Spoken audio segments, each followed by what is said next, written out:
This is Dr. Lisa Marie Bobby, and you're listening to the Love, Happiness, and Success podcast.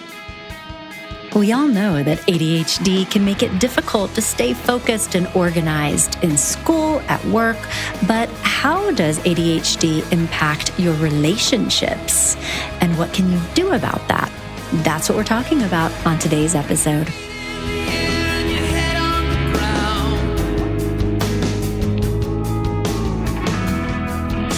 This is the artist Beta Wolf doing a very nice cover of the Pixie song, Where Is My Mind?, which I thought would be a perfect intro for today's show about ADHD in relationships.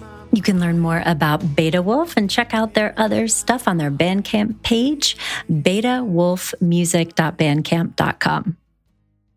I'm so excited for today's episode because today we're talking about something that so often gets overlooked in conversations about ADHD, which is how it impacts your relationships. If you or your loved one has ADHD, you know what I mean.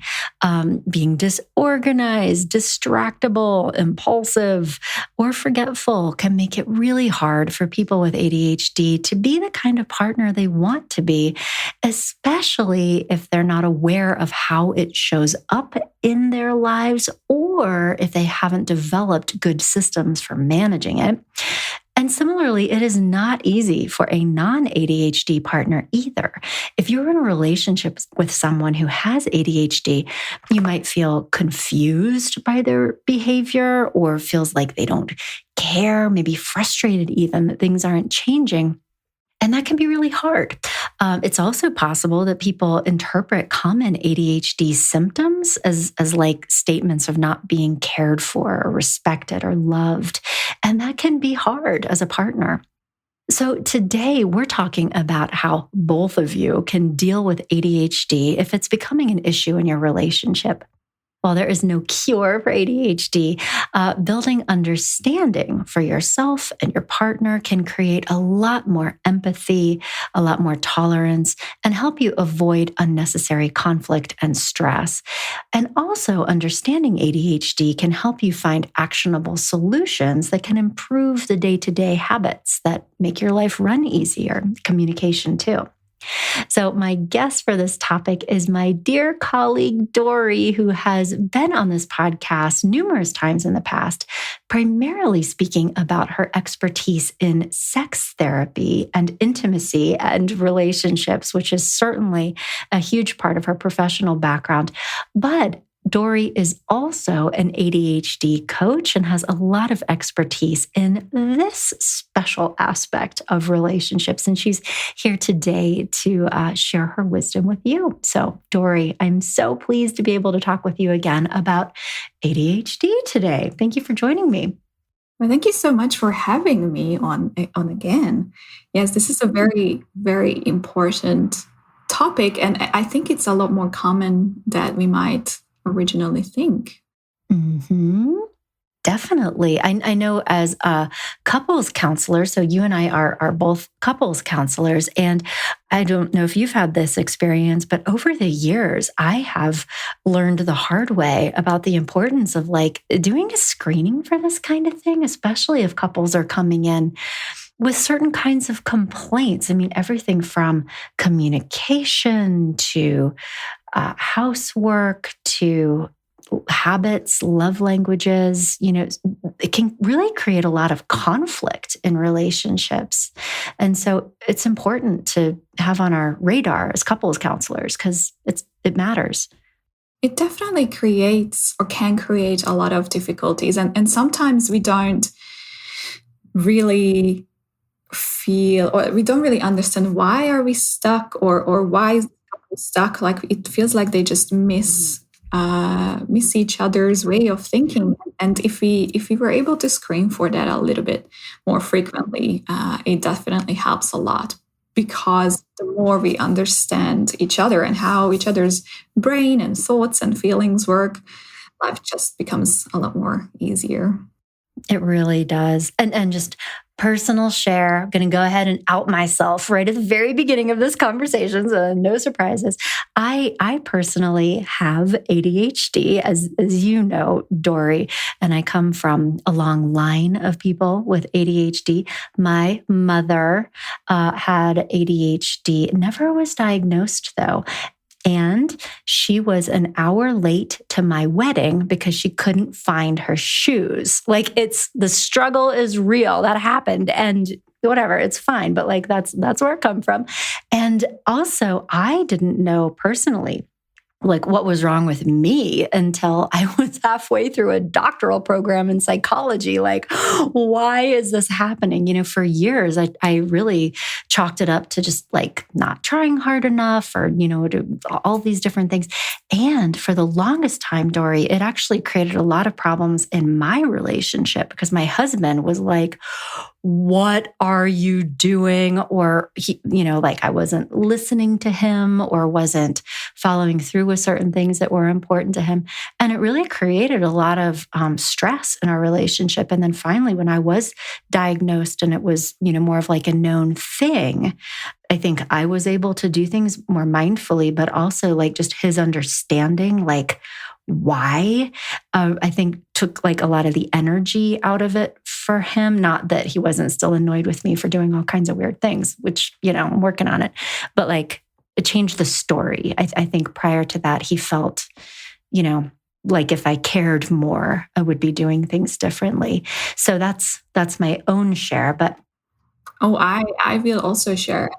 I think it actually makes a difference. I also have ADHD. I was diagnosed in adulthood, and it actually made so much sense. And I think this is something that people who are diagnosed in adulthood experience. It's like everything just makes sense. Like this is why I am like this. It's not because I'm not trying hard enough, because I think that's the general consensus that we all grew up with is like you just need to try harder, or you need to make sure you pay more attention. You need to make sure you do things better. But sometimes you just can't because that's not how your brain works.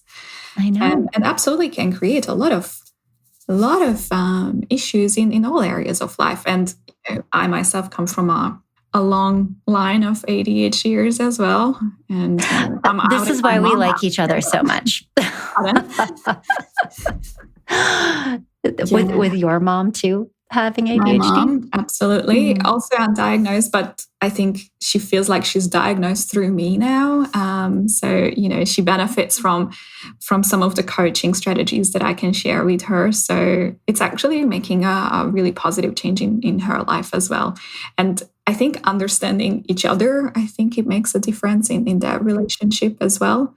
And, how she views her parenting and the dynamic that we've had, but also her relationships as well as, my relationship with my husband is definitely shifted once everybody had a thorough understanding of how it actually impacts and what parts of life it can affect.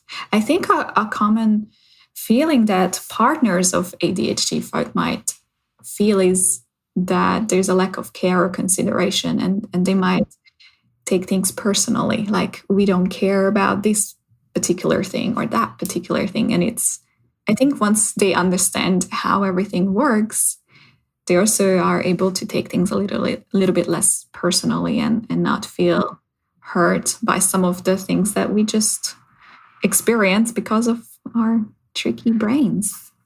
Yes, thinking differences for sure. So there's a lot to unpack here, but I'm also wondering if we could back up just a little bit. So, and it's so funny because you and I have known each other for a long time, but I don't know that we've really had the opportunity to share, about this aspect of our lives together. And I think it's neat that we've had so many of the similar experiences. But I'm curious to know if, through your work in helping people with ADHD as a coach, kind of learning more about it professionally, if you have any thoughts or hypotheses about why so many people like us, especially women, never did get diagnosed in childhood, just kind of flew under the radar. And it's only in adulthood. And I think, I don't know exactly what your timeline was, but for me, it was after I became a parent and had to like manage things and really be more organized than I was kind of able to, that it was like, okay, I have to do something. I don't know what your timeline was, but why do you think that is? It gets missed so often, or I guess for some people. Yeah, I think ADHD is commonly thought of as something that involves a lot of hyperactivity. Obviously, it's in the name. And that is more common for boys in school. So, and it's also a lot more visible. Like visually, you can see it as a teacher or as someone who looks after the children. However, girls tend to, like just statistically speaking, have more of the inattentive type of ADHD, which means we might not be as hyperactive, or, the hyperactive parts are internal. So lots of thinking or overthinking or thinking about different things. So there's definitely that aspect. So it's not as obvious from the outside looking in. And a lot of women actually get diagnosed once they become mothers, because it's almost like we had our systems in place. So, if I can't get something done now because of my ADHD, then I will do it at night, or then I will do it at this time or that time. So we have these systems in place. And once baby comes, those systems are just right out the window. And that's when a lot of women really get almost like slapped with their ADHD symptoms. I'm like, why can't I do this? Why can't I focus on this or get this done or remember this? Obviously, motherhood in itself is quite tricky at the beginning and comes with its own difficulties. But if you add ADHD to this, it just becomes a lot more difficult to manage. And I think now, luckily, there is a little bit more awareness of that from health practitioners. So more screening is done. But I think that's the reason why a lot of women, especially, diagnosed in adulthood. Yeah. That makes a lot of sense. I really get that and can relate, to you develop systems and they're good enough for that stage of life. And, being able to get through, like graduate school and doing all the things that we did. And I don't know about you, but I remember feeling like it was harder for me to, get organized with assignments, and it would take me longer to do things. But it was fine. I would just, I think work harder to get things done. But then when my son was born, I have this very clear memory of just this one day, just forgetting a play date that I had scheduled, with another mom, just totally went out the window. And I just felt so bad about it and was like, okay, something isn't right. And starting to explore it. And it was actually so validating, because I don't know if you had this experience, or maybe some of our listeners had, and I think this happens for men too, particularly if you don't know what's going on. I think that my narrative about why I was so forgetful or why I struggled with certain things, I think I kind of internally attributed to character flaws. Well, I'm a mess, I'm disorganized, I'm, I don't know, that there's almost virtue around being organized and being competent. And it impacted my self-esteem for a while. But I think that when I was able to have kind of putting all the pieces together and understanding it, it helped me, I think, feel better about myself in some ways, and almost it's kind of amazing that I've made it as far as I have, but then able to do different things. Yes. My specific word was lazy. I was described as lazy, or, you just need to do better, try harder. So I attributed laziness, but then I'm thinking, well, I did so much studying and 2 masters. Surely if I was that lazy, would I be able to do all this? And then And then once you learn that, okay, it's not that at all. It's just things are a lot more difficult for us in particular situations like studying or paying attention to lectures or at work. Once you know that, that's something that you can't really help as far as your neurobiology, then it makes so much more sense and takes away that the feeling of guilt or shame or I should do better or be better, because we are great. It's just that, it's almost like, I think I heard, one expert in the area describe it is that working twice as hard for half the results. So we would have been working twice as hard as everybody else in grad school. And you know what? I thank God for internet, because I was able to stream my lectures. So I was able to do things online in my own time. And I think like if I was doing my grad school before the time of internet, I don't know if I would have been able to do it. Like there are so many more supports out there now, and that's really, really lucky. Mm-hmm. Yeah. No, it definitely is. Well, and thank you for sharing more, about your journey. And I think it's important for us to be talking about these experiences because it's kind of foundational, to people then going into relationships who may or may not know about these things inside of themselves, and can damage self-esteem. Also, I think kind of impact relationships in the sense that like always apologizing, like that's still actually something that I'm working on, is like compulsively apologizing for everything because it's probably my fault. I think that kind of dynamic can impact relationships. That's a very common dynamic. Some studies have found that people with ADHD and their partners, they tend to have this dynamic that the ADHD partner tends to be the one that's like in the wrong most of the time. So we take that on even when we are not, because we're just so used to think it's probably my fault. I probably didn't do hard enough from our whole life. That's a really common dynamic in relationships. And that can create a lot of issues in romantic relationships, because we can take the fall when we're not supposed to sometimes, and that can create this unbalanced dynamic. And that's just one of the many things in which way ADHD can affect relationships.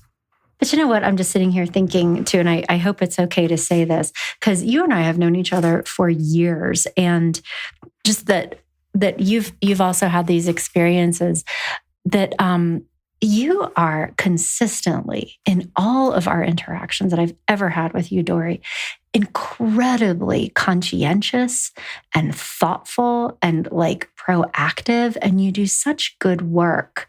And I think like having this conversation, no, really, it makes me have more respect for your work and like how conscientious and thoughtful you are. And it's because you've had to be like, and I think with me too, like, I used to think that I couldn't, do things, or like what's wrong with it. And actually what I've learned over the years, especially after this diagnosis, is I'm actually extremely competent, and I have the ability to be very, very organized, and like have come to appreciate all these strengths that I didn't know that I did have. And so I just want to also put those ideas out for our listeners too, because I no longer think of it as being any kind of like a disability. I think of it as a superpower. It allows us to do things that other people actually can't do. And so I hope we could talk about that as well. But I just wanted to share that with you. Like, I mean, seriously, if I had to think of 3 words that describe Dori, one of them would be conscientious. Oh, well, thank you. Imagine if my younger self would hear that. Like, really? Me? Well, somebody's younger self is listening to this conversation right now. So you need to know it's in there. It's in there. Yeah. And I think it's really important to also know that these qualities are in people, and they become a lot more apparent if we know how to manage our ADHD and how to manage our potential difficulties, like, because we don't all have all of the symptoms all of the time. Some things are easier, some things are more difficult. But if we know how to address it and we know how to manage it, we become like superheroes. Like this definitely is some kind of superpower. Deal. Well, what have you noticed as being some of the gifts of ADHD in your own life, would you say? I definitely think creativity is a huge one, and thinking outside the box. Even prior to my diagnosis, my husband always described me as someone that thinks very differently than other people. So anytime he would have a decision to make or thinking something's like, I need to ask you because you always think of things in a really different way. That's really interesting and really helpful. But I think creativity, being compassionate for others, because we have experienced a lot of difficult social situations or even work-life situations. I think this is just some of the many things. We also are really fun, I think. I don't think I have met I think we're fun. Person that's not. I think you're fun. I don't know about me, but yeah. Well, you know, that's awesome. We tone it down here a little bit, but we are very fun.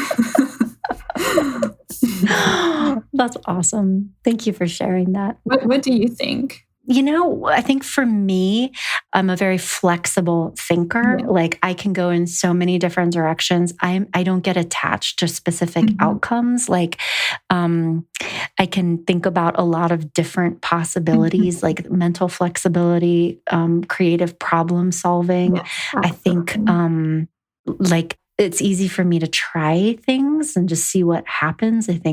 I don't know if that's like a gift of impulsivity. More people are like, let's think of, and I do think about things. I don't just, impulsively do everything. But I think it's helped me feel more like, what's the word that I'm looking for? Yeah, probably creative and flexible and open. So there are so many different gifts that come with this, and the journey of like figuring out what's going on with you can be quite a process. Can you say a little bit more though about what you've noticed, how it impacts relationships, either, the person who has ADHD, whether or not they know it, or their partner? Like, what are some examples of things that you've seen with your couples over the years, or even in your own life? You're like, this is... Okay, so I think I can think of a number of things that I can identify as being quite common. Obviously, every couple has their own individual dynamic, but there are a few things that I have seen that are quite typical for couples that, generally speaking, where one person has ADHD and the other one doesn't. It tends to be most of the time the typical makeup of an ADHD couple, because two ADHD people tend to be too chaotic sometimes, or too... I don't know. We're doing okay, right? I mean, we are, yes. Oh, okay. If we have to spend every minute together, it might be more tricky. Who knows what could happen? So one person generally tends to seek out and look for new experiences, almost sort of like a novelty-seeking type, and the other might feel a little bit pushed by that, or like, but I just want to stay home and not do anything. And the other person's like, but let's go out and go to this concert, or let's go out for dinner, or let's go and do this and that. Or the other one might want to can we just sit here and watch our favorite show? And that can create a conflict where there has to be compromise. But that can be something for non-ADHD couples, but it's just a little bit more pronounced. Another thing that I see often is the difficulties with chores, or one person not being so attentive about tidying up the place, or if they have shared chores or divided chores, that one person keeps forgetting their part, or they get stuck on one aspect of that particular task, or they start it and then it's quite a typical ADHD dynamic where you start your chore and then, let's clear out this drawer, and then, look at this thing that I haven't seen in 2 years. I wonder, where this other part of it is. And then you go and start 5 different things before you even finish the first chore. And that can be quite frustrating for the person's like, I just wanted that drawer be cleared out. Like, what are you doing in the bathroom? Right. And now you're painting a wall. What is happening? What are you doing? And it can we have to buy a new car. Right. Quite inconsiderate, even that, I just wanted you to do this one thing. Why are you, it's almost like, why are you disregarding what we talked about? When it's not about disregarding it, or it's not about minimizing it. It's just our brain takes us on a journey. And sometimes it's really hard to come back from that. Time management can often cause a lot of tricky dynamics, being late or forgetting things, or not knowing how long a particular event or task will take. I probably know that quite well. And obviously there's some difficulties with intimacy as well. Just again, based on some statistics, ADHD folk tend to have a higher sex drive. So that can cause some issues, because if, they always want novelty seeking or make this whole experience, and their partner is, quite happy with how they usually do things, the same sort of routine, then that can be quite a hurtful disagreement as well. So there is quite a range of things in how it can affect a relationship. Well, no, that's so helpful to talk through. And just as you're thinking about it, also thinking like how differently it can look in different individuals and also different relationships, and particularly if there's an inattentive type or a more impulsive type or a combined type, and all of the different elements of that. But lots of opportunity to create problems or hurt feelings in a relationship as a result.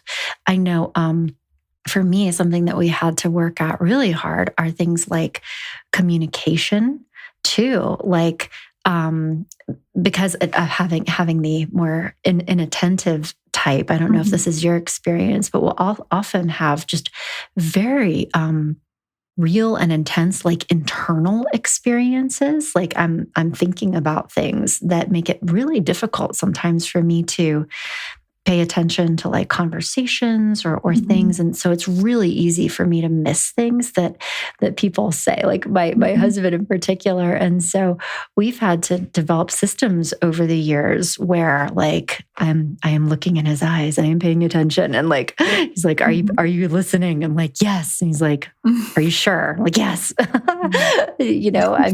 Around things like that, or that is something that I've noticed has come up, and I think in couples that I've worked with as well. So many different things. And also reactivity, I think can be so not as much, I think I have not experienced this so much with just the more kind of the spacey type of ADHD. But I think for people who have the more hyperactive tendencies, can be very reactive, even like emotional. Definitely.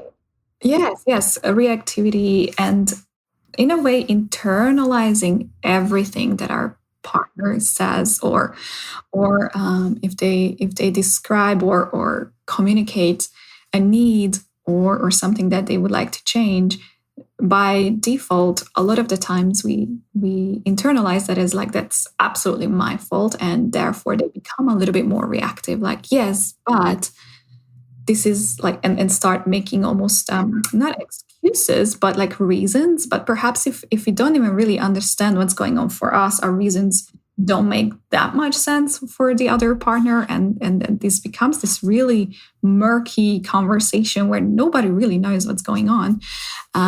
So learning about ADHD, I think, is the biggest change that a couple can make, both partners, that they know how their brain works. They know what's happening for them, and then they can create strategies and come up with better systems.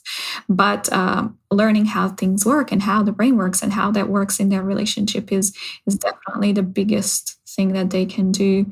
But absolutely, to bring it back to reactivity, it can definitely elevate the conflict because of that reactivity piece.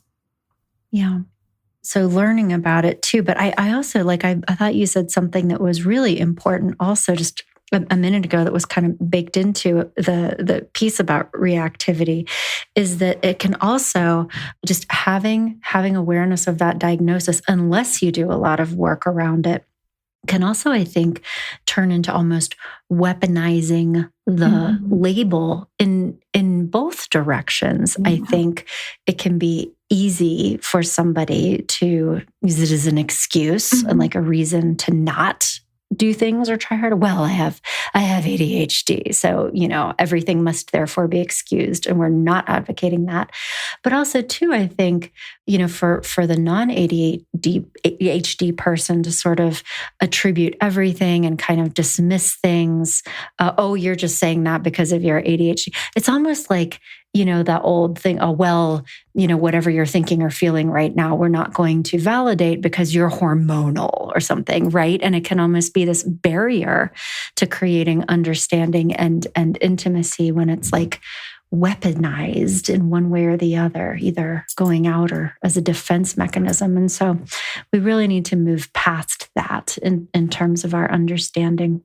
Yeah. And I think oftentimes my experience is that there isn't a really thorough understanding of what ADHD is and how it manifests. I think even from media or just like our minimal knowledge from the world, most people feel like it's just about being hyperactive, so you can't sit still, or that you forget things all the time. And there's a lot more to it, and it impacts everybody a little bit differently. So some people are more impulsive, some people are not as impulsive, but they are really forgetful, or they don't really have any sense of time, or they find it difficult to socialize or express themselves, or paying attention to tasks, or like there's a wide array of things that can impact, and really understanding yourself and your partner is what's going to make a positive difference.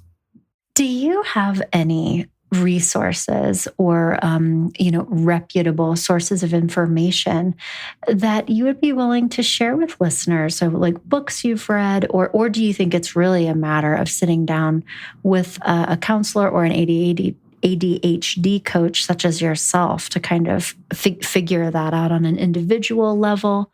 I think there now are quite great resources out there. I haven't come across one that focuses on couple interactions that much. I haven't either. It's not to say that it isn't out there, but there are a lot of great books. One I think that is quite valuable, and it was for me on my journey, is Scattered Minds by Dr. Gabor Mate. Scattered Minds. Okay, by Gabor Mate. So he's a physician, but also does a lot of he's really known for his work in trauma, but he's also really, really into the brain in general. So he wrote this book about ADHD and how it can affect life in general. But there are a lot of resources out there. However, the difficulty with that is that, as I said before, it impacts us all a little bit differently. And coming up with individualized strategies is so beneficial, because we can read a strategy like try doing this, and you do it and it's not working for you. Then it's so good to have, for instance, a coach that's like, okay, what about this particular task difficult for you? Which part of it? And an ADHD coach should be able to break it down for you so specifically that it becomes very easy to follow, to action, to complete if it's about a task. So I think that's beauty of an individual coach, that it's about your specific difficulties, your specific needs, and achieving your best in the areas that you want to achieve. That's a really good point. And thank you too for the book recommendation. I actually wasn't familiar with that one, so I'm going to check that one out. But also, just a point of clarification too for our listeners that I think is worth talking about too. So we typically think of like, mental health treatment for diagnoses as being something that is therapy related, psychotherapy related.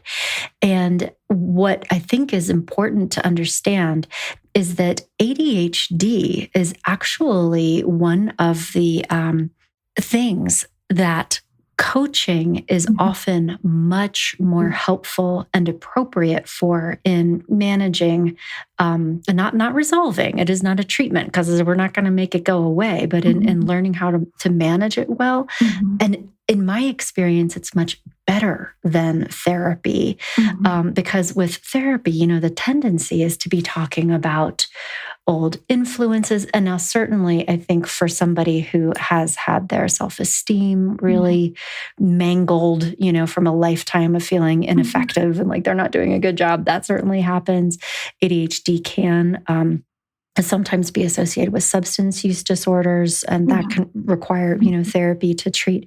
But if it's just like learning how to manage it, a coaching model is much more helpful, because what makes me crazy is when I think therapists who are kind of a one-trick pony in the sense that they want to excavate old life experiences in order to understand the present, and talking about, so let's talk about your subconscious anger towards your wife and the childhood trauma that leads you to passively aggressively lose the keys when you know she has to be somewhere. That is not even remotely useful. And what is useful is put your keys in the basket where you can see them coming and going, and those kinds of strategies. And so I just wanted to help our listeners understand why, in this conversation, they're hearing us talk about coaching specifically rather than psychotherapy. I mean, obviously, it's great if the person that you might work with is both, because then they can address, the anxieties related to some of your experiences. But coaching is definitely much more valuable if you want to achieve specific things in your life. So whatever is your biggest concern, or what strategies have worked for you in the past, may not even be remotely helpful for an ADHD person. Like you mentioned, the keys, object permanence. If you don't see it, it doesn't exist. So, like our habits and the way we organize our things will be different for it to be a helpful environment for us. And that's not how other neurotypical people see the world. So, it's really, really helpful to get specific strategies that help neurodivergent, because we just work a little different. We're special.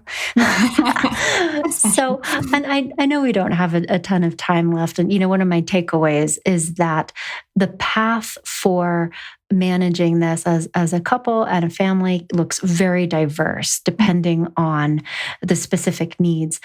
And are there some, if not strategies, even conversations that you would encourage somebody who might be listening to this to have with their partner that may just begin to open the door for understanding and solutions? So if you are diagnosed, or you just feel like you might be, but you haven't gone through diagnosis, I think the first step would be reading up on some typical ADHD symptoms and how they manifest, and really understand what happens in your life, in your brain, and help each other understand how the other person works. That's the biggest difference, is that we can't know the other person's experience because our brain doesn't work like that. And you can read books that's really helpful and come up with strategies. But, if you're a couple that experiences ADHD specific difficulties, I think it's a really, really good place or really good time now, because there are lots of people out there that can help you with it, is to reach out and don't be afraid, because it can make a big impact in your individual life if you're not in a couple. But if you are in a couple, then it can make a significant positive difference. So that would be the first step, and look at time management strategies. And I could sit here all day and talk about strategies, but so many different things. But if one other thing to share too, I think that one of the things that I've seen with couples and in my own life, and I don't know if you've experienced this too, Dori, but I think having the conversations and looking for strategies and then practicing different strategies, like it almost doesn't even matter what they are. Many different things can be helpful, but for the partner of somebody who has ADHD to be watching their person really try to use different strategies, like take responsibility for the differences and the problems that they cause, and being like, okay, we need to put a calendar on this wall where I can see it, or like walking around with a list or setting timers. Like, I think the simple act of trying really goes a long way in terms of increasing the empathy, but also like increasing the appreciation for, like if you have ADHD, for your partner to see you really actively working on it is oftentimes worth so much more than whether or not you're perfectly perfect in doing all of the things, right? Absolutely. It's the effort. Notice the effort, because it is a lot of effort. It is. Because we have tried to, masking is one of the words we use, like try to fit into a world where we think we should be like. And once we sort of able to let that go and accept, like, that's not how I work, so let me find the best strategies for the partner to notice that, like, this person's trying really hard. Let me try really hard to meet them halfway, and or to help them in whatever way I can. So, you can send them reminders like, hey, don't forget to do this, or, before they walk out the door, instead of like, oh my God, you forgot your keys again. Like, why can't you pay attention? To help say like, look, I put your keys there. That's where they are if you're looking for them, and, help each other out. This creates it's a lot more kind and loving environment. Right. And I love that idea, and finding ways too, I think, to appreciate, the gifts and the strengths of an ADHD partner and the value that they bring to a relationship that strengthens the relationship because of it. I think that is a really nice approach too, that there's generosity and appreciation going both ways. Well, that's a nice thought to end on, isn't it? And I know we're out of time. Is there any other last thoughts you'd like to share with our listeners? Otherwise, No, I don't. It's hard to stop talking about this. There's so much to talk about. Maybe we can talk about some other strategies or other concepts around this another time. Yeah, I'd love that. I always like talking with you. And so we, in addition though, to this conversation that we've had on the podcast, you've also so thoughtfully put together an article that we'll be posting on our blog at growingself.com that details some of your other kind of tips and strategies. And obviously we can put links to the books and resources that you mentioned. And also for our listeners, if you are interested in speaking with Dori about your situation, you can learn more about her and her ADHD coaching services at growingself.com too. Thank you. And that is for individuals and couples. So, anyone who thinks that they would benefit from some strategies and help around managing life a little easier. I'm going to come talk to you too, Dori. It's going to be great. I should also take my own advice. I agree. You're right. Thank you again so much for this time today. Thank you so much.